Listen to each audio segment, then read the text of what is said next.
राजस्थान विश्वविद्यालयों के अध्यापक अस्थायी अध्यापकों आंदोलन संशोधन विधेयक 23 पर बोलने का अवसर दिया, उसके धन्यवाद। माननीय सभापति जी, पुराना एक्ट 2008 का, जिसमें 15 वर्ष बाद ये सरकार संशोधन लेके आई है, और इस बीच धन्यवाद करना चाहेंगे देश के यशस्वी प्रधानमंत्री का कि यूएनओ में भारत के बाद साथ भारत की पुरानी विधा योग को पूरी दुनिया ने माना और 21 जून को अंतर्राष्ट्रीय योग दिवस के रूप में पूरी दुनिया मनाती है। ये हम सब के लिए गौरव की बात है कि योग हमारी प्राचीन विधा है और जिसके लिए हम सबको गौरवशाली अनुभव होता है।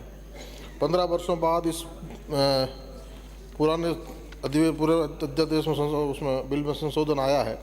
माननीय सभापति जी, आपके माध्यम से मैं कहना चाहूँगा कि अपने जन घोषणा पत्र में सभी संविदा कर्मियों को नियमितीकरण करने की बात राजस्थान की सरकार ने की थी, लेकिन वो सारा कुछ अधूरा पड़ा है और इस बिल में भी केवल योगा टीचर्स को ऐड करने की बात लेके आई है। तो हम सब की उम्मीद थी और हजारों संविदा कर्मियों की उम्मीद थी सरकार से कि वो इस बिल में सभी को संविदा कर्मियों को नियमितीकरण करने की बात लेके आती।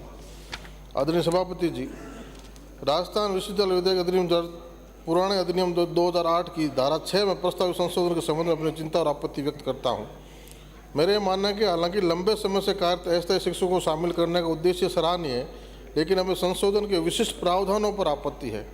विराम चिन्ह के प्रतिस्थापक और परंतु को जोड़ने से संशोधन की स्पष्टता और प्रभावशीलता पर सवाल उठते हैं, संदेह पैदा करते हैं, सरकार की मंशा पर सवाल खड़े करते हैं। इसके अलावा बिल के साथ प्रदान किए गए उद्देश्यों और कारणों का विवरण निष्पक्षता और समता के मुद्दों को उठाता है। ये स्वीकार करता है कि योग प्रशिक्षकों सहित कुछ शिक्षकों को अनजाने में अवशोषण के लिए पिछले अभ्यास के दौरान विचारण से बाहर कर दिया गया था। हालांकि इस निरीक्षण को सुधारना महत्वपूर्ण है। हम सरकार से ये सुनिश्चित करने का आग्रह करते हैं कि सभी पात्र शिक्षकों को उनकी विशेषज्ञता की परवाह किए बिना नियमितीकरण के लिए उचित और समान अवसर दिए जाने चाहिए।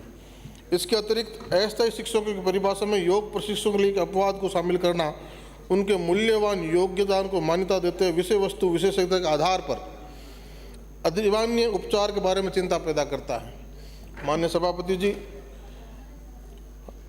निष्कर्ष में मेरा यह कहना है, अस्थायी शिक्षकों के मुद्दे को संबोधित करने का इरादा महत्वपूर्ण है। प्रस्तावित संशोधन निष्पक्षता, समानता और स्पष्टता के बारे में चिंता पैदा करता है।